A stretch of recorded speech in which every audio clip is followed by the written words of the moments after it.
কেমন আছেন সবাই? কিয়ামতের আগে একটা বড় আলামত দেখা যাবে, কি জানেন? মানুষ বেছে বেছে মানুষকে সালাম দিবে, আর তাসলিমুল খাসসা, এবং সালামের জবাবটাও মানুষ বেছে বেছেই দিবে, মানে উত্তরটাও দিবে বেছে বেছে, সালামটাও দিবে বেছে বেছে। আমি সালামটা দিলাম, মনে হচ্ছে আমাকে মনটা খারাপ, খুব কষ্ট করে জবাবটা দিয়েছে। আপনার সাথে কি আমার টাকা পয়সার লেনদেন আছে নাকি? শত্রুতা আছে পূর্বে? চেয়ারম্যান সাহেবকে দেখলে 5G গতিতে অনেকে সালাম দেয়, ইমামকে দেখলে দেয়, খতিবকে দেখলে দেয়, এমপি মহোদয়কে দেখলে দেয়। একই মানুষ জীবনে কোনো রিকশাওয়ালা ফকির মিসকিনকে সালাম দিতে চায় না। এরকম যশোর এই মনিরামপুরের এই এরিয়ায় একটা মনে হয় নাই, জীবনে কোনো রিকশাওয়ালা ফকির মিসকিনকে সালাম দিতে চায় না, ঠিক না? কেন? মানুষই মনে করে না। আগে পকেটে পয়সা ছিল না, এখন দুটো পয়সা হয়েছে, টাকার গরমে মানুষকে মানুষ মনে করে না। এরকম লোক আছে না? সালামের জবাবটা সুন্দর করে সবাই দেন। আসসালামু আলাইকুম ওয়া রাহমাতুল্লাহ। ওয়া আলাইকুম না, বলেন ওয়া আলাইকুমুস সালাম, জোরে বলেন ওয়া আলাইকুমুস সালাম। মাশাআল্লাহ। সালাম যত বাড়িয়ে দিবেন, ভালোবাসা বাড়িয়ে দিবেন আল্লাহ সুবহানাহু ওয়া তাআলা। আল্লাহ কবুল করুন, বলুন আমিন। আজকের এই তাফসীর মাহফিলে যারা আপনারা এসেছেন, আসলে একটা মাহফিল আয়োজন করতে কি পরিমাণ ত্যাগ, তিতিক্ষা, সাধনা, পরিশ্রম যারা আয়োজন করে তারা জানে। কিন্তু বরাবরের মতো কিছু কিছু এলাকায় দেখা যায় মাহফিলগুলোর থেকে মেলার মধ্যে বেশি মানুষ থাকে। এখানে যারা আপনারা বসে আছেন, মনে করেন না এমনি এসেছেন। এই কনকন শীতের রাত্রে যারা আরামের ঘুমকে হারাম করে কোরআনের এই ময়দানে খড়খটার উপরে বসেছেন, প্রত্যেকটা মানুষকে আল্লাহ তাআলা নমিনেশন দিয়ে নির্বাচিত করে এই জান্নাতি বাগানে কবুল করেছেন, ঠিক না? আপনি মনে করেন না আপনি চাইছেন আর চলে এসেছেন, আল্লাহ নির্বাচিত করে নিয়ে এসেছেন। বাড়িতে কতগুলো মানুষ বসে রয়েছে, শুয়ে রয়েছে, কম্বলের নিচে কুচিয়া মুরগির মতো দুইটা পা ঢুকায় দিয়ে মমতাজের গান শুয়ে শুয়ে শুনতেছে, কথা বলে ঠিক না? কিছু লোক আছে মেলার মধ্যে ঘোরাফেরা করতেছে, আল্লাহ কবুল করে নাই। আপনারা নির্বাচিত করেছেন, খুশি না বেজার? হৃদয় মন জবানকে উজাড় করে সমস্যার সবাই বলে আলহামদুলিল্লাহ, জোরে বলেন আলহামদুলিল্লাহ। একজন মানুষ প্রতিদিন 23,040 বার চোখের পাতা ফেলে, 23,040 বার। বিনা চার্জে এই চোখের পলক ফেলানোর যিনি তৌফিক দিয়েছেন তিনি কে? আল্লাহ। বলেন তিনি কে? আপনার কলিজার মধ্যে, হৃদপিণ্ডের মধ্যে আল্লাহ তাআলা একটা রূহ দিয়েছেন। এই হৃদপিণ্ডটা প্রতিদিন 1 লক্ষ বারের বেশি পাম্পিং করে। যেদিন আপনার হৃদপিণ্ডের স্পন্দন বন্ধ হয়ে যাবে, আপনার নামের শুরুতে মরহুম বসে যাবে, খাঁচা নামক বডি থেকে আপনার রূহ নামক পাখিটা বের হয়ে যাবে, ঠিক না? 1 লক্ষ বারের বেশি পাম্পিং যিনি করাচ্ছেন তিনি কে? আল্লাহ। পেটের মধ্যে গরুর গোশত, মাছ, ডিম, ওর মধ্যে আবার যশোরের খেজুরের গুড়ের মাশাআল্লাহ পায়েস ঠাইসা ঢুকিয়ে দিচ্ছেন। হজম কেমনে হয় একজন মানুষ আপনারা অনেকে খেয়ালও করেন না। পেটটার মধ্যে আল্লাহ তাআলা প্রতিদিন 2 লিটার অ্যাসিড উৎপাদন করেন, যে অ্যাসিড গুলো আপনার খাবারটাকে হজম করে। সুবহানাল্লাহ কোন? ইশারা কার? একজন মানুষ প্রতিদিন 1.4 কিউবিক মিটার অক্সিজেন গ্রহণ করে, যেটার বর্তমান বাজার দর প্রতিদিন হসপিটালের তথ্য অনুযায়ী 24,000 টাকা। তার মানে 1 মাসে আল্লাহর কাছ থেকে আপনি ফ্রি অক্সিজেন শুধু নিয়েছেন 7,20,000 টাকা। আল্লাহু আকবার বাড়িতে যায় বললেন না, এখানে গুনাহ হবে বললেন, জোরে বলেন না। 7,20,000 টাকার ফ্রি অক্সিজেন শুধু আল্লাহর কাছ থেকে আপনি প্রতি মাসে নিচ্ছেন। আমার কৌতূহল জন্মালো, তাহলে একজন মানুষ যদি হায়াত 60 বছর পায়, আল্লাহর কাছ থেকে কি পরিমাণ ফ্রি অক্সিজেন নিয়েছে? দেখলাম 54 কোটি টাকার অক্সিজেন শুধু আমার আল্লাহর কাছ থেকে 60 বছরে একজন মানুষ নিয়েছে ফ্রি। সুবহানাল্লাহ বলেন না। ও দুনিয়ার মানুষ, এবার আপনারা বলেন জমিনের মালিক কে? আসমানের মালিক কে? গোলামি দাসত্ব বলে কারা? আল্লাহর জমিনে আল্লাহর গোলামি দাসত্ব না করে দুনিয়ার কোন মানুষের গোলামি দাসত্ব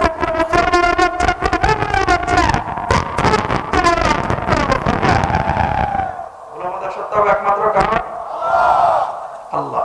সবাই রাজি আছি তো? মেহেরবানি করে আপনাদেরকে বলি, তাফসীর মাহফিল প্রতিদিন হয় না, মাহফিলের কিছু আদব আছে। আপনাদেরকে আমি কষ্ট দিতে আসি নাই। যতক্ষণ কথা বলবো বাবার গল্প, খাজার গল্প, মাজারের গল্প, বাঁশকুটির গল্প করবো নাকি? তাফসীরুল কোরআন মাহফিল, সুতরাং কোরআনের তাফসীর করতে হবে। আল্লাহ কবুল করুন, বলুন আমিন। আমলের নিয়তে বলার এবং শোনার তৌফিক দান করুন, আমিন বলেন। কষ্ট যদি না হয়, যারা দাঁড়িয়ে আছেন মেহরবানি করে একটু বসতে পারেন না? ধুলা যদি লাগে আল্লাহ তাআলা আপনার সগীরা গুনাহগুলো মাফ করে দেবে। একটু বসেন না মেহরবানি করে, বসেন। বসবে না, রাগ করছে, ঠান্ডা লাগতেছে। মেশিন চালায় যাবো, বসে যাবো নাকি? আচ্ছা ঠিক আছে, বসলে বসুক আর না বসলে সবার স্বাধীনতা আছে। যারা এখানে আপনারা বসেছেন, ঠিক এই মুহূর্তে আকাশ থেকে কিছু ফেরেশতা নেমে আপনাদের উপরে রহমতের ডানাগুলো বিছিয়ে দিয়েছেন। আর আমার আল্লাহ রাব্বুল আলামিন বলছেন, ও ফেরেশতারা, এই ময়দানের মধ্যে, এই মঞ্চের মধ্যে যারা বসে আছে আরামের ঘুমকে হারাম করে, এই মানুষগুলো মূলত এখানে কি করে যদি আল্লাহ জানে। তারপরে ফেরেশতাদেরকে জিজ্ঞেস করে, ফেরেশতারা তখন বলে, আল্লাহ এই মানুষগুলো আপনার কোরআনের কথা শুনে, আল্লাহ আপনার সুন্নাহর কথা শুনে, আল্লাহ আপনার নবীজির কথা শোনার জন্য এখানে কনকনে শীতের রাত্রে বসে আছে। ফেরেশতারা তখন বলে, আল্লাহ এই মানুষগুলো কি কখনো আমারে দেখেছে? আল্লাহ তখন বলে যে, ফেরেশতারা এই মানুষগুলো কি কখনো আমারে দেখেছে? ফেরেশতারা তখন বলে, আল্লাহ এই মানুষগুলো কখনো আপনারা দেখে নাই। আল্লাহ রাব্বুল আলামিন তখন বলে, ও ফেরেশতারা এই মানুষগুলো কি আশায় এখানে বসে আছে? ফেরেশতারা তখন বলে, আল্লাহ এই মানুষগুলো জান্নাত পাইতে চায়, এই মানুষগুলো জাহান্নামের আযাব থেকে মুক্তি পেতে চায়। আল্লাহ রাব্বুল আলামিন তখন বলেন, ফেরেশতারা রে তোরা সাক্ষী থাক, খাতাগুলো মাফ করে দিলাম। জোরে বলেন লাভ না ক্ষতি? এই লাভের মধ্যে শেষ পর্যন্ত কে কে থাকবেন হাতটা তুলে দেখান দেখি। লিল্লাহি তাকবীর, লিল্লাহি তাকবীর। হাতটা নামান। একটি সূরা তেলাওয়াত করছি, সূরাটার নাম হচ্ছে সূরা আসর। এই সূরাটা অনেকেই মুখস্থ আছে, আপনাদের অনেকেরই আছে না? আসর শব্দের অর্থ কি? আমরা বলি যে সময়। চারটা মত মুফাসসিররা তাফসীরের মধ্যে নিয়ে এসেছেন। জোরে বলেন কয়টা? মাহফিলগুলোকে শুধু মাহফিল মনে করবেন না, একটা ক্লাস মনে করবেন। যদি ক্লাস মনে করতে পারেন, এখান থেকে কিছু খোরাক নিয়ে বাড়িতে যেতে পারবেন। আর যদি কতক্ষণ হাসানো, কতক্ষণ কাঁদানো, আপনারা কিন্তু খুব আবার রসিকতা পছন্দ করেন, এই যশোরের মানুষ, সাতক্ষীরার মানুষ। এই জন্য কৌতুকের মতো কিছু শোনার জন্য যারা এসেছেন, আসলে এগুলো ঠিক না। মাহফিলের মঞ্চগুলোতে বোঝানোর জন্য দু একটি কথা হাসির আসতে পারে, কিন্তু শুধুমাত্র বিনোদনের নিয়তে এই মঞ্চগুলো ব্যবহার করা কোনো মুসলমানের উচিত না, ঠিক না? বিনোদনের জন্য কৌতুকের মঞ্চ আছে, যাত্রা পালা গান আছে, আল্লাহ ওদেরকে হেদায়েত দান করো, কিন্তু মাহফিলগুলোকে কখনো এই ধরনের কোনো কাজে ব্যবহার করা ঠিক না। সূরা আসর তেলাওয়াত করেছি, চারটা অর্থ মুফাসসিররা বলেছেন যে আসর মানে কি। এক নম্বরে মুসলমানের মুফাসসিররা বলছেন আসর মানে হচ্ছে সময়। দুই নম্বরে মুফাসসিররা বলছেন যোহর থেকে আসরের নামাজের মধ্যবর্তী সময়। তিন নম্বর মুফাসসিররা বলছেন আসরের নামাজের পরবর্তী সময়। চার নম্বর মুফাসসিররা বলছেন শুধুমাত্র আসরের ওয়াক্তের সময়। সুতরাং এই চারটা সময়কে আসরের সময় বলে মুফাসসিররা যে উল্লেখ করেছেন, আল্লাহ রাব্বুল আলামিন সেই আসরের সময়ের শপথ গ্রহণ করেছেন। কি বলছেন? ওয়াল আসরি ইন্নাল ইনসানা লাফি খুসর। আসরের শপথ, সময়ের শপথ, সমস্ত মানুষগুলো ক্ষতির মধ্যে আছে, বলুন নাউযুবিল্লাহ। এরপর আল্লাহ রাব্বুল আলামিন বললেন, চার শ্রেণীর মানুষ এই দুনিয়ার জিন্দেগিতে যারা আছে এরা ক্ষতির মধ্যে নয়, এরা সফলকাম হবে দুনিয়ার জিন্দেগিতে, আখিরাতের জিন্দেগিতে। কিয়ামতের ময়দানে আল্লাহ রাব্বুল আলামিন তাদের জন্য জান্নাতের ফয়সালা করবেন। এই চার ক্যাটাগরির মধ্যে আপনি আছেন কিনা এবার আপনারই নির্ধারণ করতে হবে, নির্ণয় করতে হবে এই চার ক্যাটাগরির মধ্যে আপনি আছেন কিনা। এক নম্বর কি? ইল্লাল্লাযীনা আমানু ওয়া আমিলুস সালিহাতি ওয়া তাওয়াসাউ বিল হাক্কি ওয়া তাওয়াসাউ বিস সাবর। এক নম্বর যারা ঈমান এনেছে, ঈমানটা কি বুঝতে হবে আপনাকে। ঈমান হচ্ছে আল্লাহর প্রতি বিশ্বাস স্থাপন করা। দুই নম্বর হচ্ছে কোরআন আল্লাহর বিধানগুলোকে বিশ্বাস স্থাপন করা। 3 নম্বর আখিরাতের উপর বিশ্বাস স্থাপন করা, 4 নম্বর দিনের ভালো মন্দ আল্লাহ সব রব্বুল আলামিন যে নিয়ন্ত্রণ করেন, ভাগ্যের যে নিয়ন্ত্রণ আল্লাহ সুবহানাহু ওয়া তাআলা করেন। যা কিছু ভালো হয় দুনিয়ার জিন্দেগিতে, যা কিছু খারাপ হয় দুনিয়ার জিন্দেগিতে, সব কিছু নিয়ন্ত্রণ করেন একমাত্র আল্লাহ রব্বুল আলামিন। এই আকীদা, এই বিশ্বাস আপনার মধ্যে থাকতে হবে। 3 নাম্বার, 4 নাম্বার, 5 নাম্বার আপনারা জানলেন।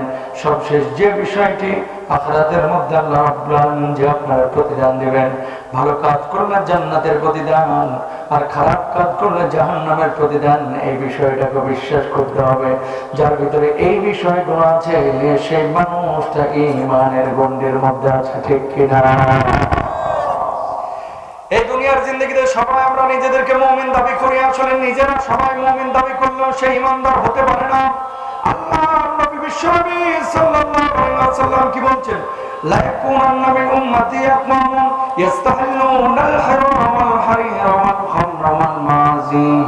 আমার উম্মতের মধ্যে এক শ্রেণীর উম্মত কিয়ামতের আগে বাইর হবে, যে উম্মতরা জিনা ব্যভিচারটাকে হালাল মনে করবে, যে উম্মতটা চিকন চিকন পোশাক পরিধানকে হালাল মনে করবে, যে উম্মতগুলো মদ পানকে হালাল মনে করবে, যে উম্মতগুলো গান বাজনাকে হালাল মনে করবে। আজকের সমাজের দিকে তাকান, এই কুষ্টিয়ার মধ্যে, যশোরের মধ্যে, খুলনার মধ্যে অনেক যুবক আছে, যে যুবকরা অবৈধ প্রেম, অবৈধ রিলেশনশিপে জড়িয়েছে, নিজেদেরকে দাবি করছে আমরা মুমিন, কিন্তু অবলীলায় হারাম কাজ করছে, ঠিক কিনা? যশোরে একজন প্রেম টেম করে না নাকি?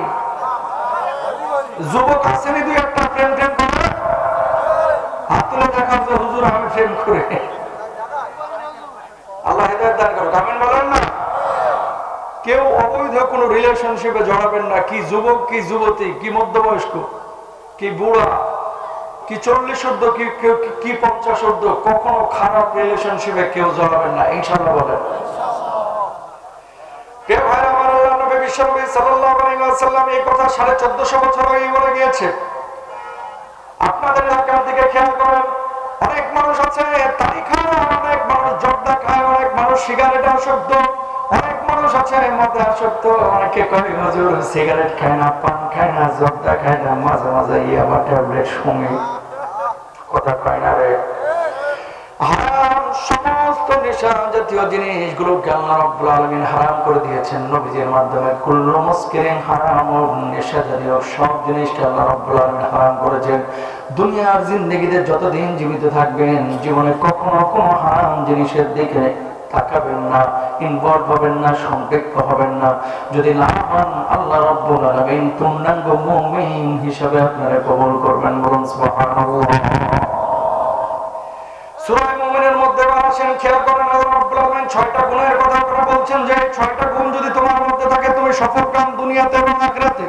কিয়ামতের ময়দানে আল্লাহ রাব্বুল আলামিন ওই মুমিনগুলোকে ডাকবেন, আর ডাকার পর আল্লাহ বলবেন, গোলাম, ওই যে জান্নাতের দরজাগুলো দেখতে পাচ্ছি, সেই জান্নাতের মধ্যে যাইতে কি তোর মন চাই?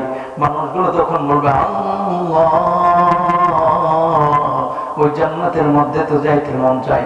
আল্লাহ বলবে, গোলাম, যা যা যা, আমি আল্লাহ রাব্বুল আলামিন তোর জন্য জান্নাতের ফয়সালা করলাম।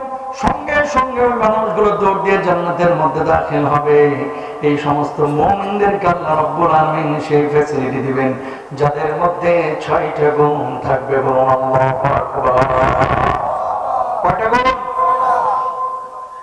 আল্লাহ নবী বলেছেন, কিয়ামতের আগে মসজিদগুলো মুসল্লিতে ভরপুর হয়ে যাবে, কিন্তু মসজিদের মধ্যে প্রকৃত মুমিন থাকবে না। এই জামানা চলতেছে, সেই জামানা, ঠিক না? সামনের কাতারে নামাজ পড়ে কপালে 6 ইঞ্চি কালো দাগ, এলাকার সবচেয়ে বড় সুদখোর, এরকম নামাজি লোক আছে না নাই?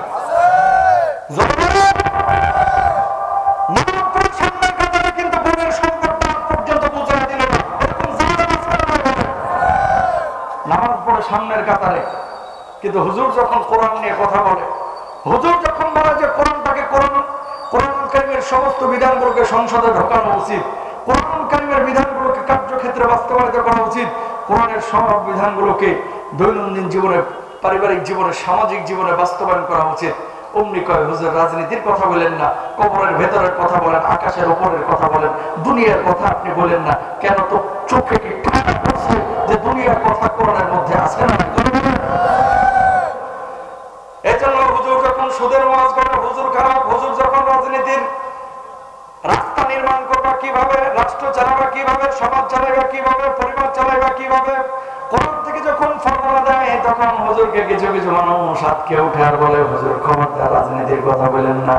কারণ এই সমস্ত মানুষগুলোই হচ্ছে ওই সমস্ত মুমিন যারা মুখে দাবি করে আমি মুমিন, কিন্তু কাজে একেবারে আবু জাহেলের আপন চাচাতো ভাই, ঠিক কিনা? আছে না এরকম? আপনাকে আমাকে ডিসাইড করতে হবে কোরআনুল কারীমের 6666টা আয়াত, সব আয়াত যদি আপনি মানেন তাহলে আপনি পূর্ণাঙ্গ মুমিন, আর যদি সব আয়াত আপনি মানতে না পারেন তাহলে পূর্ণাঙ্গ মুমিন আপনারা বলা যাবে না, আপনি হচ্ছে অর্ধেক মুমিন। আর অর্ধেক মুমিন দিয়ে আপনি কিন্তু ঈমান নিয়ে কবরে যাইতে পারবেন না। উদখুলু ফিস সিলমি কাফা, আল্লাহু আকবার। ইসলামের মধ্যে পরিপূর্ণভাবে দাখিল হইতে হবে। দেখেন, বিশ্বাস করেন, আল্লাহ রাব্বুল আলামিন সূরা মাইদার মধ্যে বলছেন ফাগসিলু ওয়াজুহাকুম ওয়া আইদিয়াকুম ইলাল মারাফিকি ওয়ামসাহু বিরুউসিকুম ওয়া আরজুলাকুম ইলাল কাবাইন।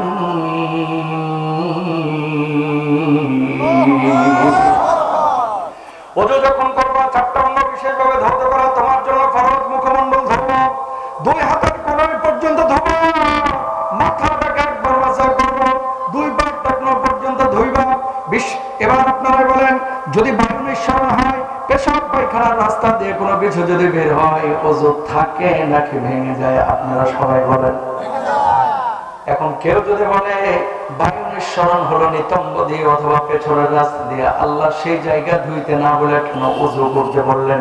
এই কথাটা বলার সঙ্গে সঙ্গে সে মানুষটার ঈমান থাকবে না যাবে? আল্লাহ রাব্বুল আলামিন যে বিধানগুলো দিয়েছে, বিধানের ব্যাপারে কোনো প্রশ্ন করা যাবে? ভাইরে ভাই, জিম মাইরা সব বসে রয়েছে, একটু কথা বললেন, মনে করেন এটা একটা ক্লাস, এটা একটা কি ক্লাস।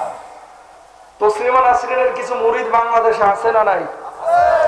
ছেলেরা 4টা বিয়ে করতে পারলে আমরা 4টা বিয়ে কেন করতে পারবো না? এক মেয়ে 4 স্বামী কেন নিতে পারবে না? আছে না? আল্লাহ রাব্বুল আলামিন বললেন 4 জন মেয়েকে একসাথে এক ছেলে বিয়ে করতে পারবে, এটা তার জন্য জরুরি না। সূরা নিসার মধ্যে এখন কোন নারী যদি বলে ছেলেরা 4টা মেয়ে একসঙ্গে করতে পারে, তা আমরা কেন করতে পারবো না? ওর ঈমান থাকবে, এটা কি চলে যাবে? কারণ আল্লাহর বিপক্ষে অবস্থান দেওয়া হবে। কোরআনুল কারীমের মধ্যে আল্লাহ রাব্বুল আলামিন যত বিধান দিয়েছেন মানুষের কল্যাণের জন্য দিয়েছেন। কোন বিধানকে আল্লাহ রাব্বুল আলামিন মানুষের উপর চাপায় দেন নাই, বরং যা কিছু মানুষের কল্যাণ সবকিছু এই কোরআনুল কারীমের মধ্যে আল্লাহ দিয়েছেন, ঠিক কিনা? ভাই আমার, 4 জন স্বামী যদি এক মহিলা একসাথে গ্রহণ করত, ধরেন বুধবারে জামালের সাথে ছিল, সোমবারে ছিল হচ্ছে সালমানের সাথে, মঙ্গলবারে ছিল হচ্ছে কালামের সাথে, এরপর বৃহস্পতিবার ছিল মনে করেন ওই সামাদের সাথে। কথার কথা, বাচ্চা যেটা পেটের মধ্যে আসবে এটা নিয়ে ধাক্কা ধাক্কি হবে কিনা? জামাল কইবে না এটা আমার পোলা না, এটা আমার মতো হয় নাই। ওইদিকে সামাদ আবার কইবে না এটা আমার ছেলে না। মহিলা বাচ্চা নিয়ে পড়বে বড় বিপদে, ঠিক কিনা? মেয়েরা হয় লাজুক প্রকৃতির। যাই হোক, এটা আমার টপিক না, আমি ওইদিকে যাইতে যাচ্ছি না। আমি বলতে চাচ্ছি কোরআনুল কারীমে যত বিধান আছে, এই প্রত্যেকটা বিধান মুমিন কখনো এটার বিপক্ষে অবস্থান নেবে না, সপক্ষে অবস্থান নিয়ে সেটার দিকে মুমিন ঝুঁকবে, সেটাকে মেনে নেবে, ঠিক কিনা ভাইরা? এবার আসেন, বাংলার জমিনে কিছু মানুষ আছে এখন যে সৃষ্টিকর্তা আল্লাহ রাব্বুল আলামিন যে সৃষ্টি করেছেন, এই স্রষ্টার সৃষ্টির মধ্যে এইভাবে পরিবর্তন করা যাবে না। কোন ছেলে তার লজ্জা স্থান কেটে নারীদের মতো অঙ্গ বানাইতে পারবে না। কোন পুরুষ তার লজ্জা স্থান কেটে নারীদের মতো যৌন অঙ্গ বানাইতে পারবে না। কোন নারীও তার লজ্জা স্থান কেটে সার্জারি করে পুরুষের মতো বানাইতে পারবে না। পুরুষ সার্জারি করে স্তন বানাইতে পারবে না। এটা সম্পূর্ণরূপে হারাম। আপনারা জানেন না, বাংলার জমিনে এখন এরকম যুবক যুবতী তৈরি হয়ে গেছে যারা ট্রান্সজেন্ডার নিজেদেরকে দাবি করে এবং এই আকীদা বিশ্বাসের জন্য তারা গোপনে গোপনে আন্দোলন করে, ঠিক কিনা? ও হাজী সাহেব, মুরব্বী, আপনাকে রিকোয়েস্ট করে বলি, হাতটা জোর করে বলি, এলাকার মধ্যে আপনারা হয়তো শুধু নামাজ পড়া ফরজ, রোজা করা ফরজ, হজ করা ফরজ, যাকাত দেওয়া ফরজ, এটাই জানেন যে এটার নামে ইসলাম। এর বাইরে ইসলাম ইসলাম নিয়ে যত ধরনের ষড়যন্ত্র হচ্ছে, সূক্ষ্ম ষড়যন্ত্র, এই ষড়যন্ত্রের ব্যাপারে আপনারাও কিন্তু সজাগ থাকতে হবে। হিজড়া অথবা নারী অথবা পুরুষ 3 শ্রেণীর মানুষ হইতে পারে, হয় ছেলে হবে অথবা মেয়ে হবে অথবা হিজড়া হবে। আলী রাদিয়াল্লাহু তাআলা আনহু বলেন, এমন মুহূর্তে হযরত আলীকে বললেন, হিজড়ারা যারা আছে সমাজের মধ্যে, ছেলে হওয়ার পরেও মেয়ের মতো চলাফেরা করে, মেয়ে হওয়ার পরেও ছেলের মতো চলাফেরা করে, এরকম হিজড়া যারা সমাজের মধ্যে আছে এদের বিধানটা কি? আলী রাদিয়াল্লাহু তাআলা জবাব দিলেন, ওর লজ্জা স্থানটা দেখবা, ও ছেলের মতো অঙ্গ দিয়ে পেশাব করে নাকি মেয়ের মতো অঙ্গ দিয়ে পেশাব করে। যদি ছেলের মতো অঙ্গ দিয়ে পেশাব করে, সম্পদ পাবে ছেলের মতো, নামাজ পড়বে ছেলের মতো, পর্দা করবে ছেলের মতো। আর মেয়ের মতো অঙ্গ দিয়ে যদি প্রাকৃতিক ভাবে আল্লাহর পক্ষ থেকে এই অঙ্গ দিয়ে পেশাব করে, তাহলে ওর হুকুম হবে নামাজের হুকুম মেয়ের মতো, পর্দার হুকুম মেয়ের মতো, পৈতৃক সম্পত্তিতে সম্পদ পাবে মেয়ের মতো। বলুন আল্লাহু আকবার। এখন আমি পুরুষ মানুষ, আমি যদি মনে করি যে আমি তো মনে মনে নারী, আপনি যদি মনে করেন মনে মনে নারী, তাহলে নারী হয়ে যাবেন না। কিন্তু বাংলার জমিনে হাজার হাজার যুবক যুবতী এখন এটাকে বাস্তবায়ন করার জন্য ফেসবুকে প্রমোশন দিচ্ছে, বিভিন্ন মাধ্যমে তারা হাইলাইট করছে যে একটা ছেলে ছেলের মতো হতে পারে, মেয়ে মেয়ের মতো হতে পারে, আবার ছেলে মেয়ের মতো হতে পারে। অবাক করার কাণ্ড হচ্ছে, সার্জারি করে বুক টুক ফুলাইয়া অনেক ছেলে এখন বোরকা পরে মেয়েদেরকে ধোঁকাবাজি করছে। বলুন নাউযুবিল্লাহ। হারাম। জোরে বলেন কি? আরো জোরে বলেন কি? এবার আপনারা বলেন, আমাদেরকে বানিয়েছেন যিনি, তিনি কে? একটু জোরে কোন, জোরে কোন। বানিয়েছেন কে? ডারউইনের মতবাদ বাংলার জমিনে অনেক মানুষ বিশ্বাস করে, কয় মানুষ বানর থেকে হয়েছে, কয় কেমনে হয়েছে, কয় লেজ পরে পশম পরে লাফাইতে লাফাইতে মানুষ হয়ে গেছে, বানর হয়ে গেছে, বানর থেকে মানুষ হয়ে গেছে। যারা এই থিওরিটা যারা বিশ্বাস করে, আল্লাহর নামে শপথ করে বলে এদের ঈমান নাই, ঈমান নাই। কারণ কি আল্লাহ বলছে, ওয়ালাকাদ খলাকনাল ইনসানা মিন তিন, ওয়ালাকাদ খলাকনাল ইনসানা মিন সুলালাতিন মিন তিন। আমি আল্লাহ রাব্বুল আলামিন শুকনো ঠনঠনে মাটি থেকে মায়ের গর্ভের সন্তানকে আমি পাঠিয়েছি, আমার বান্দাকে পাঠিয়েছি, সেখান থেকে আমি আল্লাহ রাব্বুল আলামিন মানুষকে তৈরি করেছি। সুতরাং কোন মানুষ যদি বলে মানুষকে বানর থেকে তৈরি করা হয়েছে, বানর থেকে মানুষ পরিবর্তন হতে হতে এসেছে, মূলত ওর বাপ দাদা বানর থাকতে পারে, আমরা না, ঠিক কিনা? রব্বুল আলামিন কি বলছেন? সুম্মা খলাকনাল নুতফাতা আলাকাতান ফাখলাকনাল আলাকাতা মুদগাতান ফাখলাকনাল মুদগাতা ইযামান ফাকাসাওনাল ইযামা লাহমা।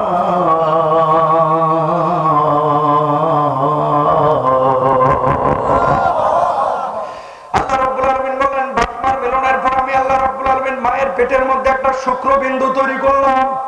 বাপ মা আর স্বামী স্ত্রীর মিলনের পরে মায়ের পেটের মধ্যে শুক্রবিন্দুটাকে আমি আল্লাহ রাব্বুল আলামিন রক্তের পিণ্ডে পরিণত করলাম। ওই রক্তের পিণ্ডটাকে আমি আল্লাহ রাব্বুল আলামিন গোশতের পিণ্ড বানাইলাম। ওই গোশের উপর আমি আল্লাহ রাব্বুল আলামিন হাড়ের ফ্রেম লাগাই দিলাম। ওই হাড়ের উপর আমি আল্লাহ রাব্বুল আলামিন আবার গোশত লাগাইলাম। ওই গোশতের উপর আমি আল্লাহ রাব্বুল আলামিন সাদা কালো চামড়া লাগাই দিলাম। সাদা কালো চামড়া লাগানোর পরে ফেরেশতাদেরকে বললাম, ও ফেরেশতারা, আমি আল্লাহ এখন ওই বান্দার মধ্যে রূহটাকে উৎকার করব। মায়ের অন্ধকার পেটের মধ্যে আল্লাহ রাব্বুল আলামিন ইশারা করলেন, সঙ্গে সঙ্গে বাচ্চাটার ভিতরে রূহটা ফিটিং হয়ে গেল। বাচ্চার কলিজার মধ্যে যখন রূহটা ফিটিং হয়ে গেল, বাচ্চা এবার নড়াচড়া করে, মায়ের পেটের মধ্যে লাথি দেয়, গোতা দেয়। যখন মা বুঝতে পারে যে আমার বাজান পেটের মধ্যে নড়ছে, সঙ্গে সঙ্গে বাপ মার কাছে আর স্বামীর কাছে এসে সুসংবাদ দেয় যে আমার পেটের মধ্যে কি যেন নড়ছে, কি যেন নড়ছে, ঠিক কিনা? একজন মায়ের কাছে পৃথিবীর বুকে এর চাইতে সুখের মুহূর্ত আর হতে পারে? কেন বললাম কথাটা? আপনার বাপ মার মিলনের পরে শুক্রাণু ডিম্বাণুর মিলন, আল্লাহ একটা মিশ্রণ ঘটায়, এখানে আল্লাহ তাআলা একটা শুক্রবিন্দু তৈরি করেছেন। এরপর একটা রক্তের পিণ্ড, জোকের মতো একটা বস্তু তৈরি করেছেন। এরপরে গোশতের টুকরা বানিয়েছেন। এর উপরে হাতের হাড়, মাথার হাড়, বুকের হাড়, কুচি কুচি হাড়গুলোকে আল্লাহ তাআলা বিছিয়ে দিয়েছেন। বিল্ডিং বানান না, রড দেন না, এই রডগুলোকে আল্লাহ তাআলা বিছিয়েছেন। তারপর আবার পায় না, এটার একটা ব্যাখ্যা আছে। কি ব্যাখ্যা? লাকাদ খালাকনাল ইনসানা ফি আহসানি তাকওয়িম, সুন্দর আকার আকৃতি অবয়ব দিয়ে বানিয়েছেন যিনি আমাদেরকে, তিনি কে? আল্লাহ। আপনি ফর্সা, আপনার বাপ মা কালো। ইবনে কাসির রাহিমাহুল্লাহ বলছেন, ওই যে আদম আলাইহিস সালাতু ওয়াস সালাম থেকে যে আমাদেরকে বানিয়েছেন আল্লাহ তাআলা, তার ওরস থেকে জেনেটিক্যালি আপনার ফুপা মানে আপনার ফুপি অথবা আপনার দাদি, আপনার নানি অথবা আপনার নানির মা অথবা দাদার মা অথবা দাদার মা, দাদির মা, এরকম পরপুরুষ যারা উপরের দিকে যারা দাদা পরদাদা যারা আছে, এই মানুষগুলো কেউ হয়তো বা কালো ছিল, এই জন্য সন্তানটা কালো হয়েছে বাপ মা ফর্সা হওয়ার পরে। সুবহানাল্লাহ। কওনা ইবনে কাসির রাহিমাহুল্লাহ বলেছে। এখন কথা হচ্ছে এই পেটটার মধ্যে আল্লাহ তাআলা বাচ্চাকে নড়াচড়া করাচ্ছেন, এবার বাচ্চা নড়ছে, মা খুশি। আল্লাহ রাব্বুল আলামিন এবার দেখলেন এই বাচ্চাটাকে যদি ওখানে সেভ না করা হয় তাহলে বাচ্চার কচি হাড় ভেঙে যেতে পারে, মাথার হাড় ভেঙে যেতে পারে, পিঠের হাড় ভেঙে যেতে পারে, ঠিক কি না? কচি হাড় না, হাড়টা তো কচি। এবার আল্লাহ রাব্বুল আলামিন বললেন, ফেরেশতা, আমি আল্লাহ রাব্বুল আলামিন ওই পেটের মধ্যে বেলুনের মতো একটা প্যাকেট তৈরি করে দিলাম, এটারে সেটিং করে দেয়। ফেরেশতারা সেখানে সেটিং করে দিল সাদা বেলুনের মধ্যে একটা প্যাকেট, মায়ের অন্ধকার পেটের মধ্যে আল্লাহ দিয়া 2 লিটার পানি ওই পেটের মধ্যে পিচ্ছিল পানি আল্লাহ রাব্বুল আলামিন দিলেন। যেমনি পানিটাকে আল্লাহ রাব্বুল আলামিন ওখানে ঢুকিয়ে দিলেন, ঢোকানোর পরে এবার বাচ্চাটা ওই পানির মধ্যে ভেসে গেল। কেন ভেসে যাচ্ছে? এবার মা যখন ডান দিকে যায় বাচ্চাটা যখন বাম দিকে যায়, মা যখন বামে যায় বাচ্চা তখন ডান দিকে আসে, মা যখন বসে বাচ্চা তখন উপরে আসে, মা যখন দাঁড়ায় বাচ্চা তখন নিচে গিয়ে ঘাপকে মেরে বসে থাকে। বলুন আল্লাহু আকবার। পানিটা দিয়ে বাচ্চাটাকে আল্লাহ কি করেছেন? পেটের মধ্যে ভাসিয়ে দিয়েছে। এরপর মায়ের হাইজের রক্ত বন্ধ করে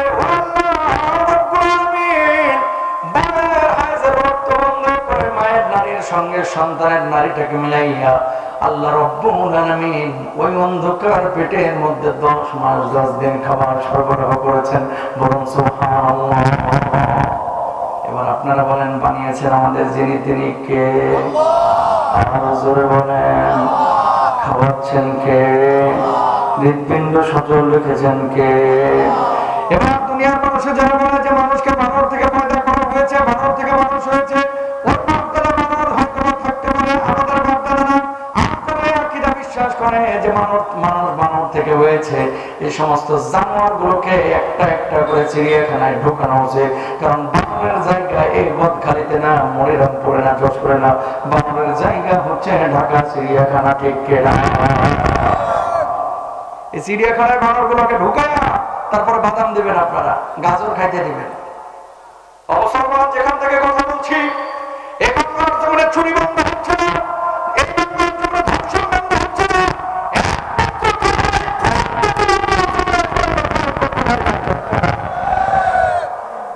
ইমানটাকে মুক্ত করা, কোরআনের বিধানগুলোকে জমিনের উপরে কায়েম করা। যেখানে কোরআন আছে সেখানে চুরি থাকবে না, ডাকাতি থাকবে না। ঠিক কিনা? চুরি ডাকাতি থাকবে না। কেন আজকে এত চুরি ডাকাতি? যেখান থেকে কথাটা আসলো, ইমানদার দিয়ে দুনিয়াতে অনেক মানুষ দাবি করবে যে আমরা মুমিন, আসলে মুমিন না। মসজিদে নামাজ পড়বে, মুসল্লি ভরপুর হয়ে যাবে, কিন্তু প্রকৃত মুমিন পাওয়া যাবে না। ফিলিস্তিনের মুসলমানরা আজকে মার খাচ্ছে, তারা কান্নাকাটি করছে। এই জমিনে দেখতে দাঁড়িয়ে আছে, টুপি আছে, বড় হুজুর মনে হয়, কিন্তু ফিলিস্তিনের বিপক্ষে চুপে যাবে কথা বলে।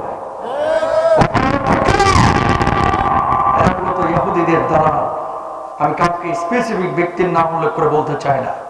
ইসরায়েলের জন্য যাদের মায়া কান্না আছে, আমি হঠাৎ করে বলতে পারি আল্লাহর কসম এদের ইমানের মধ্যে ঝামেলা আছে। ঠিক কিনা? ফিলিস্তিনের মানুষের ব্যাপারে যদি আপনার মনটা এতটুকু না কাঁদে, ইমানের মধ্যে কি আছে? ঝামেলা আছে।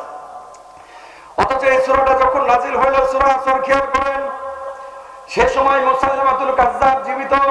মুসাইলামাতুল কাজ্জাব নিজেকে নবী দাবি করেছিল, সে ছিল কাফের, বেঈমান। নিজেকে নবী দাবি করতে কয় মুহাম্মদ সাল্লাল্লাহু আলাইহি ওয়াসাল্লাম ও শেষ নবী না, বরং আমি শেষ নবী।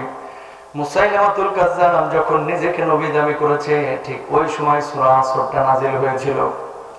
আমর ইবনে আস রাদিয়াল্লাহু তাআলা তখন তিনি ঈমান আনেন না, তিনিও কাফের। খেয়াল করেন, খুব মনোযোগ দেন। আমর ইবনে আস রাদিয়াল্লাহু তাআলা আল্লাহর নবীর দরবারে আসতেন, যদি ঈমান আনেন নাই, কিন্তু নবীদের চেহারাটা দেখে ভালো লাগতো, নবীজির কথাগুলো শুনতে ভালো লাগতো, বসে বসে শুনতেন, অথচ কাফের। সূরা নাজিল হইল, আল্লাহর নবী বললেন সাহাবারা সবাই মনোযোগ দিয়ে শোনো, আমার সঙ্গে সঙ্গে সবাই বলেন ওয়াল আসরি ইন্নাল ইনসানা লাফি খুসর ইল্লাল্লাযীনা আমানু ওয়া আমিলুস সালিহাতি ওয়া তাওয়াসাউ বিল হাক্কি ওয়া তাওয়াসাউ বিস সাবর। আল্লাহু আকবার। আমর ইবনে আস কাফের হওয়ার পর ওই সূরাটা মুখস্থ করে ফেলেছেন। এবার পরের দিন ওই মুসাইলামাতুল কাজ্জাবের কাছে গিয়েছেন।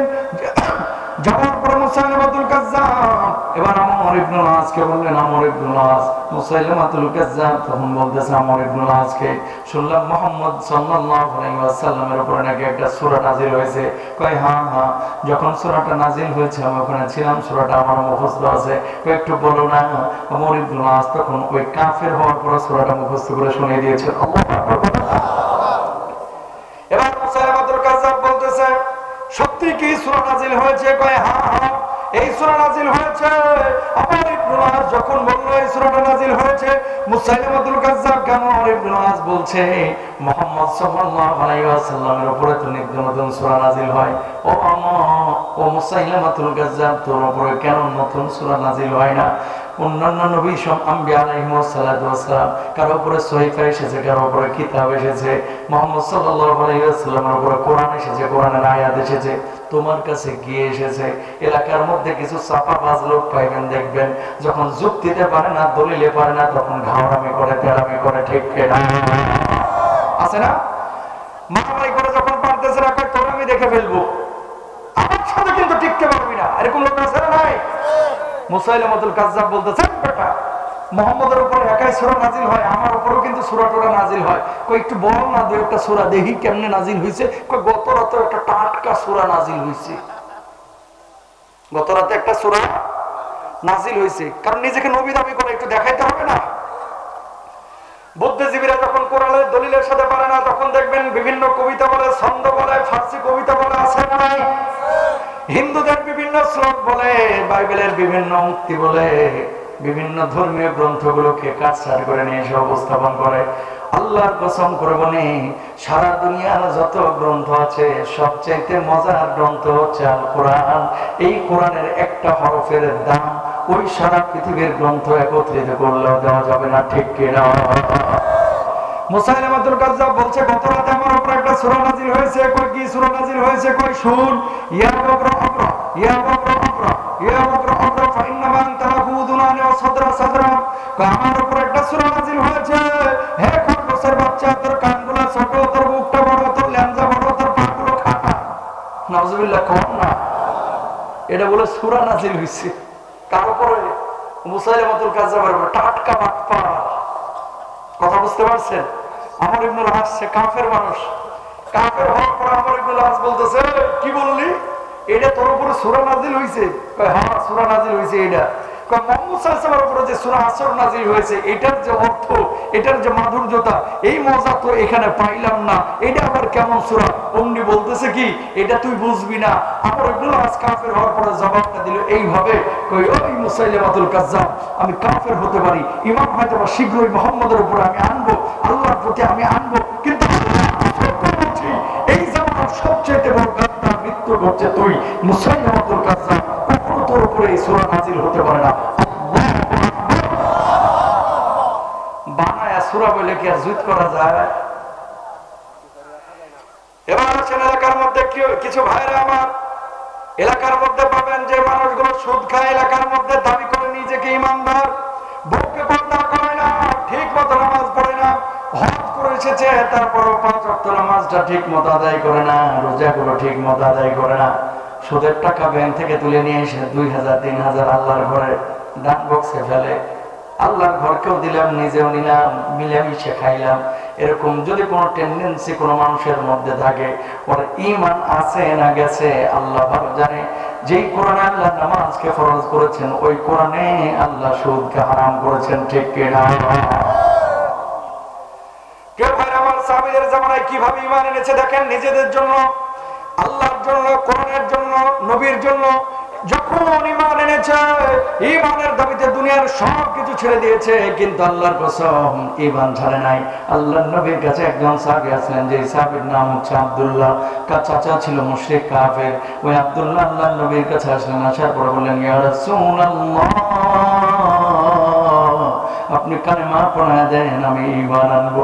আল্লাহর নবী কালেমা পড়ায় দিলেন, আশহাদু আল্লা ইলাহা ইল্লাল্লাহু ওয়া আশহাদু আন্না মুহাম্মাদান আবদুহু ওয়া রাসূলুহু। আল্লাহু আকবার। ঈমান আনার পরে এবার চাচা যেমনি শুনলো আমার আব্দুল্লাহ ভাতিজা ঈমান এনেছে, ওই চাচার কাছে যাওয়ার পরে ভাতিজা বলল, চাচা অনেক কষ্ট করে লালন পালন করেছেন, আজকে আমি একটা দৃঢ় সিদ্ধান্ত নিয়েছি, মুহাম্মদ সাল্লাল্লাহু আলাইহি ওয়াসাল্লামের প্রতি ঈমান এনেছে, আপনার ধর্ম মানতে পারবো না। সঙ্গে সঙ্গে চাচা তেলে বেগুনে জ্বলে উঠল, এত বড় সাহস তুই ঈমান এনেছিস, হয় ঈমান ছাড়বি অথবা বাড়িঘর ছাড়বি, ঈমান ছাড়বি অথবা তুই খাবারের ওটগুলো ছাড়বি, ঈমান ছাড়বি অথবা তোর সম্পদ গুলো ছাড়বি, সিদ্ধান্ত তোর এখন নিতে হবে, ঈমান ছাড়বি নাকি তুই বাড়িঘর ছাড়বি, সম্পদ ছাড়বি। সঙ্গে সঙ্গে ওই যুবক আব্দুল্লাহ জবাব দিলেন, চাচা আল্লাহর কসম করে বলি, দুনিয়ার সব কিছু আমি ছাড়তে রাজি আছি, কিন্তু ঈমান আমি ছাড়তে রাজি নাই। আল্লাহু আকবার। এবার চাচা শীতের মধ্যে রজনীতে বলছে, এই মুহূর্তে আমার সামনে থেকে বের হয়ে যাও। আব্দুল্লাহ যখন বের হয়ে যাচ্ছে, সঙ্গে সঙ্গে চাচা বললেন, তোর পরনের যে জামাটা আছে এই জামাটা এই মুহূর্তে খুলে দিয়ে যাবে। আল্লাহর দোহাই লাগে এই কাজটা করেন না, কারণ লজ্জা স্থানটা ঢাকা আমার জন্য আবশ্যক, আপনি আমার লজ্জা স্থানটা উন্মুক্ত করে দিয়েন না। আব্দুল্লাহ যখন এই কথা বললেন, চাচার মনে মায়া জন্মাইল না, কয়েক জামা কাপড়টাও কিন্তু আমার টাকা দিয়ে কিনা, ওই ঈমান ছাড়বি অথবা জামা কাপড় ছাড়বি। সঙ্গে সঙ্গে আব্দুল্লাহ জুলমজাদাই জামা কাপড় খুলে উলঙ্গ হয়ে গেলেন। বলুন আল্লাহু আকবার। নিয়েছে, ও মা তোমার কাছে একটা চাদর হবে নাকি, যে চাদরটা দিয়ে আমি লজ্জা স্থানটা রেখে কোনো মতে মুহাম্মদুর রাসূলুল্লাহ সাল্লাল্লাহু আলাইহি ওয়াসাল্লামের দরবারে যাব। মা তখন একটা চাদর দিলেন, ওই চাদরটা নিয়ে আব্দুল্লাহ কোনো মতে লজ্জা স্থানটা ঢাকলেন। ঢাকার পরে ওই বুড়ি মার কাছ থেকে বিদায় নিয়ে আল্লাহর নবীর বাড়ির দিকে রওনা হলেন। তখন তাহাজ্জুদের নামাজের ওয়াক্ত হয়ে গেছে। আব্দুল্লাহ রাদিয়াল্লাহু তাআলা কোনো মতে লজ্জা স্থানটা ঢেকে আল্লাহর নবীর বাড়ির দরওয়াজার সামনে দাঁড়িয়ে থরথর করে কাঁপাকাঁপি করছেন। আল্লাহর নবী সালাম ফেরানোর পরে বলছেন, কে গো, কে দাঁড়িয়ে আছে, তোমার তো চিনলাম না। আল্লাহর নবীর ওই সাহাবী বলছেন, ওগো মুহাম্মদ সাল্লাল্লাহু আলাইহি ওয়াসাল্লাম, ওগো নবীজি, এই যে গতদিন ঈমান এনেছিলাম, ঈমান আনার কারণে আমার চাচা আমার বাড়ি থেকে বের করে দিয়েছে, আমার সম্পদগুলো কেড়ে নিয়েছে, খাবারের ওটগুলো কেড়ে নিয়েছে, সব কিছু থেকে আমাকে মাহরুম করেছে। আল্লাহর কসম সব ছেড়েছি, কিন্তু আমি ঈমান ছাড়ি নাই। বলুন আল্লাহু আকবার। আল্লাহর নবীর চোখে বলেন, আব্দুল্লাহকে বললেন, আব্দুল্লাহ পরনের জামা কাপড় পর্যন্ত তোমার চাচা কেড়ে নিয়েছে। আব্দুল্লাহ এই জায়গায় দাঁড়াও, আমি ঘরের মধ্যে থেকে আসছি। আল্লাহর নবী ঘরের মধ্যে গেলেন, যাওয়ার পরে একটা ডোরা কাটা চাদর নিলেন, ওই চাদরটা নিয়ে আব্দুল্লাহর গায়ের উপরে ছড়াই দিলেন। আল্লাহর নবী বললেন, আব্দুল্লাহ এই চাদরের মালিক আমি তোরে বানায় দিলাম। ওরে আব্দুল্লাহ, আজকে থেকে মসজিদে নববীর পাশে গরিব সাহাবীদের সঙ্গে তুই থাকবি, আর কখনো মনে করবি না যে তোর কেউ নাই, তোর সঙ্গে আমি আছি, আমার আল্লাহ সর্বদা আছে। বলুন আল্লাহু আকবার। এবার আব্দুল্লাহ বললেন, ইয়া রাসূলুল্লাহ, ইয়া হাবিবাল্লাহ, আমি জানি আল্লাহর কাছে আপনি যদি দোয়া করেন সব দোয়া আল্লাহ রাব্বুল আলামিন কবুল করেন, আপনি আমার জন্য একটু দোয়া করবেন না? একটা আরজি আছে, একটা আরজি আছে। আল্লাহর নবী বললেন, আব্দুল্লাহ কি আরজি আছে, বল বল। আল্লাহর নবী আপনি আমার জন্য দোয়া করেন, আল্লাহ যেন আমার শাহাদাতের মওত দান করেন। আল্লাহর নবী হাত তুলে বললেন, শাহাদাতের মওত দান করেন। আল্লাহ আব্দুল্লাহর রক্ত কাফের বেঈমানদের জন্য আপনি হারাম করে দিন। এবার এই সাহাবী বলছেন, ওগো নবীজি, আমি শহীদ হইতে চাইলাম, কিন্তু আপনি আমার জন্য কাফের বেঈমানদের জন্য রক্তটাকে কেন হারাম করে দিলেন? আল্লাহর নবী বললেন, আব্দুল্লাহ শাহাদাতের তামান্না নিয়ে কেউ যদি ঘরের বিছানাতেও মারা যায়, আল্লাহ রাব্বুল আলামিন ওই মানুষটাকেও শাহাদাতের মর্যাদা দিয়ে দেন। আল্লাহু আকবার বলেন না। কয়েকদিন পরে তাবুকের যুদ্ধের ডাক পড়েছে, সমস্ত সাহাবীরা গিয়েছে, আব্দুল্লাহ গিয়েছে। সোমবার কি মঙ্গলবারের দিন আসরের নামাজের পরে প্রচন্ড জ্বরে আক্রান্ত হয়ে আব্দুল্লাহ দুনিয়া থেকে বিদায় নিয়ে চলে গেলেন। আবু বকরের মতো সাহাবীরা ওনার লাশটাকে মাগরিবের নামাজের পরে গোসল দিচ্ছেন। আল্লাহর নবী ওই পথ দিয়ে হেঁটে যাচ্ছেন। আল্লাহর নবী বললেন, আবু বকর কার লাশ ধরছো তোমরা, কার লাশ ধরছো? আবু বকর বললেন, ইয়া রাসূলুল্লাহ, এই যে আপনার কলিজার টুকরা প্রিয় সাহাবী আব্দুল্লাহ ঈমানের কারণে যে সব কিছু ছেড়ে এসেছিল সে তো দুনিয়া থেকে বিদায় নিয়ে চলে গেছে। আল্লাহর নবীর চোখের মধ্যে পানি কয়, আমার আব্দুল্লাহ না, আমার আব্দুল্লাহ দুনিয়া থেকে বিদায় নিয়ে চলে গেছে। আল্লাহর নবী বললেন, এই সাহাবীরা শোনো শোনো, খবরদার, ভালো কথা, কিন্তু তার জানাজার নামাজ কেউ পড়াবো না। আবু বকর বললেন, ওগো নবীজি, কেন তার জানাজার নামাজ পড়াবো না? আল্লাহর নবী বললেন, আব্দুল্লাহ জানাজার নামাজের ইমামতি আমি নবী আজকে নিজেই করবো। জানাজার নামাজ নবীজি নিজে পড়াইলেন। সাহাবীরা দৌড়ে গেছেন কবরে লাশ নামানোর জন্য। নবীজি বলছেন, এই খবরদার, কেউ কবরের মধ্যে নামবে না।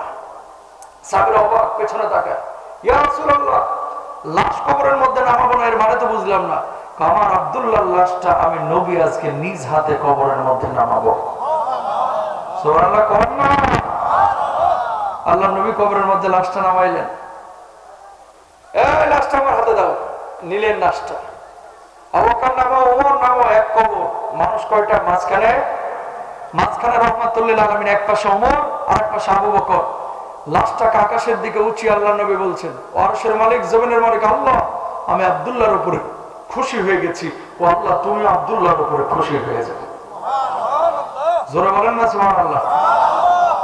খুশি হয়ে গেছে, খুশি হয়ে গেছে। লাশ দাফন হয়ে গেছে। আবু বকরের মতো সাহাবী কবরের পাশে দাঁড়ায় দাঁড়ায় এইভাবে এইভাবে এইভাবে আপনার কবরের উপরে থাবা দিচ্ছে। কিরে আব্দুল্লাহ, কি কপাল নিয়ে তুই জন্ম নিয়েছিলি? আজকে এই কপালটা যদি আমার হইতো, এই সৌভাগ্যবান যদি আমি হতাম যে তোর লাশটার ব্যাপারে আল্লাহর নবী সাক্ষী দিয়েছে, দুনিয়ার জিন্দেগিতে আর তো আমার কিছু চাওয়ার ছিল না। আল্লাহু আকবার বলেন না।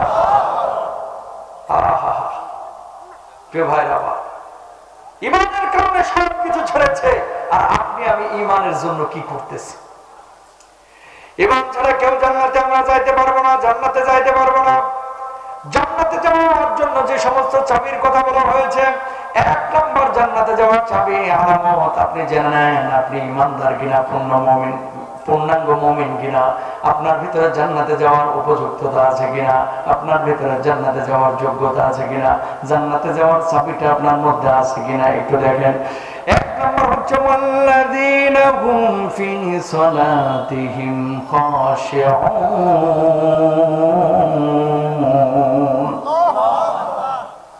বিনয় ভাবে নামাজ আদায় করতে হবে, বিনয়ের সাথে।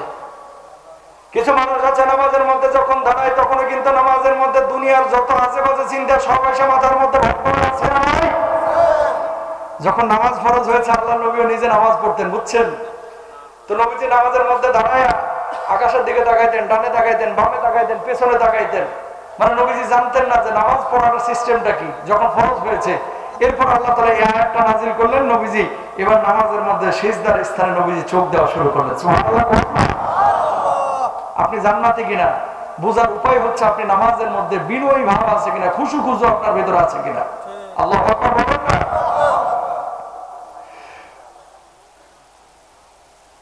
আল্লাহ রাব্বুল আলামিন তাহলে 1 নম্বর বললেন কি, বিনয় ভাবে নামাজ আদায় করা। দ্বিতীয়ত আরেকটি গুণের কথা বলেছেন, আল্লাযীনা হুম লিফুরুজিহিম হাফিজুন, লজ্জা স্থান যারা হেফাজত করেছে। এটাও জান্নাতের একটা চাবি। যদি লজ্জা স্থানটাকে আপনি হেফাজত করতে পারেন, আপনি জান্নাতে কিনা এটা বোঝার উপায় আছে। লজ্জা স্থানটাকে হেফাজত করতে যদি পারেন, যে না ব্যভিচার যদি না করেন, চক্ষুটাকে যদি হেফাজত করতে পারেন, হাতটাকে যদি হেফাজত করেন, আল্লাহর নবী বিশ্বনবী সাল্লাল্লাহু আলাইহি ওয়াসাল্লাম বলছেন, মুখের মাঝখানের জিহ্বাটা যে নিয়ন্ত্রণ করতে পারবে, আর 2 পায়ের ফাঁকের মাঝখানে যে জায়গাটা আছে সেই লজ্জা স্থানটাকে যে নিয়ন্ত্রণ করতে পারবে, আমি নবীজি তার জান্নাতের জিম্মাদার হয়ে যাব। বলুন আল্লাহু আকবার। 2 নম্বর। 3 নম্বর, ওয়াল্লাযীনা হুম লিযাকাতি ফাইলুন, যারা যাকাত আদায় করে, নামাজ পড়তে রাজি আছি, হজ করতে রাজি আছি, উমরা করতে রাজি আছি, অনেকেই যাকাত দিতে আমরা কিন্তু রাজি না, যাকাত দিতে রাজি না। অথচ হাদিসের মধ্যে আছে আজকে সারা পৃথিবীর বুকে দেখছেন কোথাও অনাবৃষ্টি, কোথাও অতিবৃষ্টি। বৃষ্টি অনেক সময় শীতকালে হচ্ছে, অথচ বাংলাদেশে আষাঢ় মাসে আগে বৃষ্টি হতো, এখন বৃষ্টি কিন্তু অনেকাংশ আষাঢ় মাসে কমে গেছে। ঠিক কিনা ভাইরা? হাদিসের ব্যাখ্যা আছে কিন্তু ওয়ালাম ইয়ামনাউ যাকাত আমওয়ালিহিম ইল্লা মুনিআল কাতরা মিনাস সামা। যাকাত যদি কোন দলের, কোন গোষ্ঠীর, কোন সমাজের মানুষ দিতে অস্বীকার করে, আল্লাহ রাব্বুল আলামিন ওই জাতির উপরে, ওই সমাজের উপরে, ওই রাষ্ট্রের উপরে, ওই মানুষের উপরে অতিবৃষ্টি, অনাবৃষ্টি এরকম আযাব গজব দিয়ে দেন। বলুন নাউযুবিল্লাহ। যাকাতটাকে ঠিকমতো আদায় করতে হবে, ইনশাআল্লাহ বলেন না? এরপর আল্লাহর নবী বলছেন ওয়াল্লাযীনা হুম লিআমানাতিহিম ওয়া আহদিহিম রাউন। আল্লাহ রাব্বুল আলামিন বলছেন আমানতের খেয়ানত করা যাবে না, প্রতিশ্রুতি ভঙ্গ করা যাবে না, ওয়াদা ভঙ্গ করা যাবে না। 5টা গেল। 6 নাম্বার হচ্ছে ওয়াল্লাযীনা হুম আলা সালাওয়াতিহিম হাফিজুন। নামাজটাকে সংরক্ষণ করতে হবে। এলাকার মধ্যে অনেক মানুষ আছে যে মানুষগুলো নিজেকে দাবি করে মুমিন, অথচ নামাজ পড়ে না। যদি নামাজের কথা বলা হয় তখন বলে নামাজ পড়ে না, কি হয়েছে? ঈমান ঠিকই তাজা আছে, এক একটা টাটকা শয়তান। ঠিক কিনা? নামাজ না পড়লে ঈমান তাজা থাকে না। তাহলে এই 6টা আলামত যার ভিতরে আছে সে মানুষটা জান্নাতি। এগুলো কি? জান্নাতের চাবি, জান্নাতে যাওয়ার জন্য, জান্নাতের গেট খোলার জন্য। নামাজ হচ্ছে, নামাজ জান্নাতের চাবি। এই কাজগুলো আপনাকে করতে হবে। তাহলে 1 নম্বর, তারা ক্ষতিগ্রস্ত না যারা ঈমান এনেছে, তারা সবচেয়ে বেশি ক্ষতিগ্রস্ত যারা ঈমানের সাথে শিরককে সংশ্লিষ্ট করে ফেলেছে। পৃথিবীতে 2টা পাপ আছে ভাই, কেউ করবেন না, হাতটা জোর করে বলেন। কয়টা? জোরে বলেন, কথা বলেন না। অজামিনযোগ্য অপরাধ হচ্ছে 2টা এ আল্লাহর জমিনে। কয়টা বললাম? 1 নাম্বার হচ্ছে শিরক করা। কি করা? 2 নাম্বার হচ্ছে বান্দার হক নষ্ট করা। কিয়ামতের ময়দানে 33 বছর 34 বছর নামাজ পড়েছে এমন কিছু মানুষ দাঁড়াবে, যেই মানুষগুলো হাসতে হাসতে কিয়ামতের ময়দানে উঠবে। আজকে তো আল্লাহ রাব্বুল আলামিন আমাদের জন্য জান্নাতের ফয়সালা করবে, এরকম চিন্তা চেতনা নিয়ে কিয়ামতের ময়দানে দাঁড়াবে, উঠবে। আল্লাহ রাব্বুল আলামিন ফেরেশতাদেরকে বলবে এদের আমলগুলো চেক করো। ফেরেশতারা তখন বলবে আল্লাহ, এই মানুষগুলো নামাজ পড়েছে, রোজা করেছে, হজ করেছে, যাকাত দিয়েছে, কিন্তু আবার শিরকও করেছে, কি ফয়সালা হবে? আল্লাহ রাব্বুল আলামিন তখন বলবে ও ফেরেশতা, এই মানুষগুলোকে শিকলে বেঁধে বেঁধে জাহান্নামের মধ্যে নিক্ষেপ করো। মানুষগুলো তখন বলবে দুনিয়ার জিন্দেগিতে 33 বছর নামাজ পড়লাম, 34 বছর নামাজ পড়লাম, কিন্তু লাভটা হলো কি? আল্লাহ, জাহান্নামের মধ্যে কেন আমাদেরকে যাইতে হচ্ছে যদিও নামাজ পড়েছি? আল্লাহ রাব্বুল আলামিন তখন বলবে বললাম আমি আল্লাহ রাব্বুল আলামিন দুনিয়ার জিন্দেগিতে কোরআনের মাধ্যমে জানিয়ে দিয়েছিলাম লা ইন আশরাকতা লা ইয়াহবাতান্না আমালুকা ওয়া লা তাকুনান্না মিনাল খাসিরিন।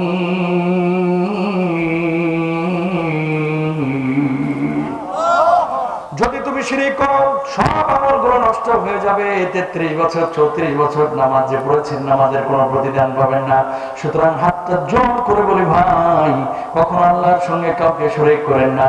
এমন কিছু মানুষ আছে যারা নামাজ পড়ে ফরিদপুরে যায়, আবার সিলেটে যায়, চট্টগ্রামে যায়, এই মানুষগুলো আবার কবরে মাজারে সিজদাও করে আছে না নাই? আর কিছু মানুষ তো গানই বানায় ফেলেছে, কিরামান কাতিবিন, রোজ হাশরের দিন আল্লাহর দরবারে যদি করে অভিযোগ, আমি বলবো দুনিয়ায় ছিলাম খাজা বাবার লোক। খালি কয়ে দেখিস মাইকারে কয় কবরের মধ্যে। ঠিক না? নিজের কবরে নিজের যাইতে হবে, আমল নিয়ে যাইতে হবে। আরেকজনের উপরে নির্ভর করে কখনো জান্নাতে যাওয়া যাবে? আম্মা জান আয়েশা এভাবে নবীজির পাশাপাশি বসা।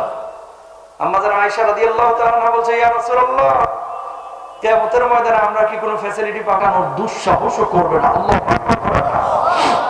আল্লাহর নবী বলছেন আয়েশা, কিয়ামতে আমি নবী তোমারে চিনব না তোমার আমল যদি পরিশুদ্ধ না হয়। আমার ফাতেমাকে আমি চিনব না, আমার আয়েশাকে চিনব না যদি আমলহীন আয়েশা ফাতেমা কবরে যায়, আমলহীন যদি আখিরাতে ওঠে। আর আমাদের দেশের কিছু মানুষ মনে করে অমুক জায়গায় তো আমি আছি, ওখানে আমার সম্পর্ক আছে, বিনা হিসাবে আমি ফরফরায় জান্নাতে চলে যাব। জান্নাত এত সোজা না হাজী সাহেব। ঠিক কিনা?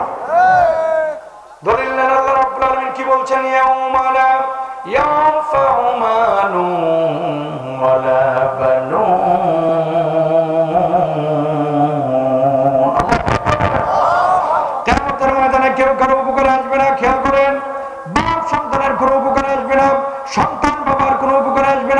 ইয়াউমা ইয়াফিরুল মারউ মিন আখিহি ওয়া উম্মিহি ওয়া আবিহি ওয়া সাহিবাতিহি ওয়া বানিহি লিকুল্লি ইমরিইম মিনহুম ইয়াউমাইযিন শাআনুন ইউগনিহি।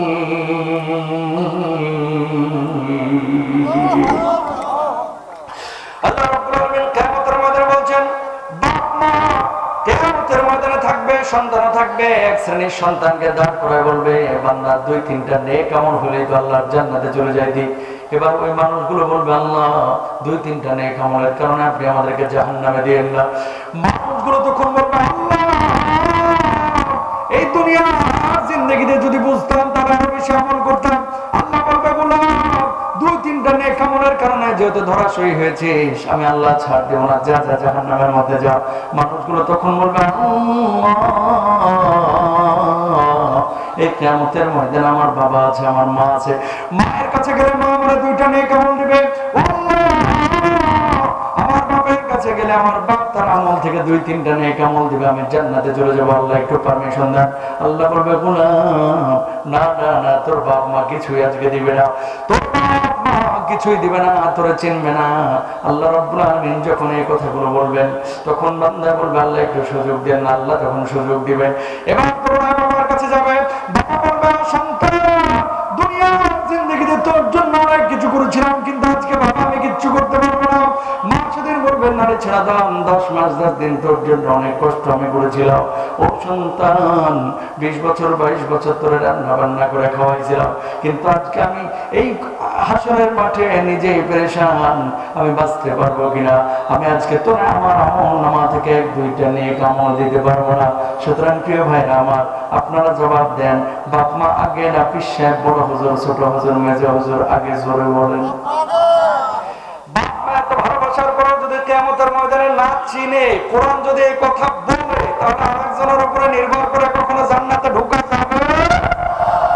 নিজের আমল নিয়ে নিজের কবরে যাইতে হবে। কথা বুঝতে পেরেছে? নিজের আমল নিয়ে নিজের কবরে যাইতে হবে। আহা, লাকাদ কানা লাকুম ফি রাসূলিল্লাহি উসওয়াতুন হাসানাহ। আল্লাহর নবীর আদর্শ হচ্ছে আমাদের জন্য উত্তম আদর্শ। অথচ বাংলাদেশের কিছু মানুষ নায়ক নায়িকাদেরকে উত্তম আদর্শ মনে করে, আবার মসজিদে এসে নামাজ আদায় করে জান্নাতেও যাইতে চায়। ঠিক কিনা ভাই? কয়েকদিন আগে একটা নায়ক আছে না, কি ডিগবাজি মারে খালি, আমার নামও নিতে চায় না। এই লম্পটটা ইমামদেরকে বলেছে, ইমামরা নাকি জেনা ব্যভিচার করে মসজিদের মধ্যে, বলাৎকার করে। রাষ্ট্রের কাছে এই বদমাশের বিচার চায়। ডিগবাজি মেরে ভাইরাল হতে চায়। তো ভাইরাল তো হয়েছে, তুই তোর জগৎ নিয়ে থাক, হুজুরদের মধ্যে আবার ঢুকিস কেন, মসজিদের মধ্যে ঢুকিস কেন?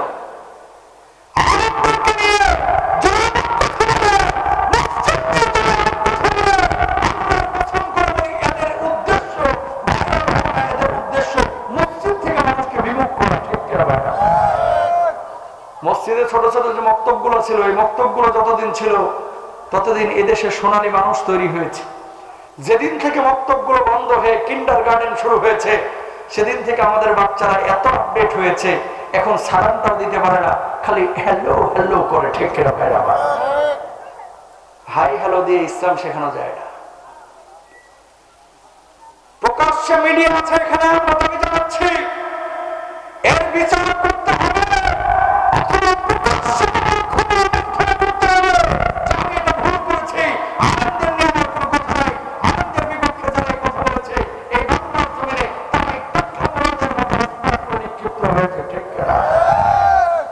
ইমামদেরকে, মুয়াজ্জিনদেরকে, আলেম ওলামাদেরকে নিয়ে যারা বাজে মন্তব্য করে, আজায় হোক, তারা পূর্ণাঙ্গ প্রকৃত মুমিন হতে পারে?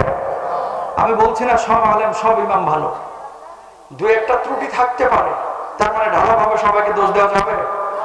আল উলামা ওয়ারাসাতুল আম্বিয়া। আজকে দেশের মধ্যে যে মদ গাঁজা এগুলো বন্ধ হচ্ছে, শুধু পুলিশের কারণে না ভাই, মাহফিলগুলোর কারণে। কথা বলে না কেন? হাজার হাজার যুবকরা গান বাজনা না করে আজকে মাহফিলের দিকে আসছে।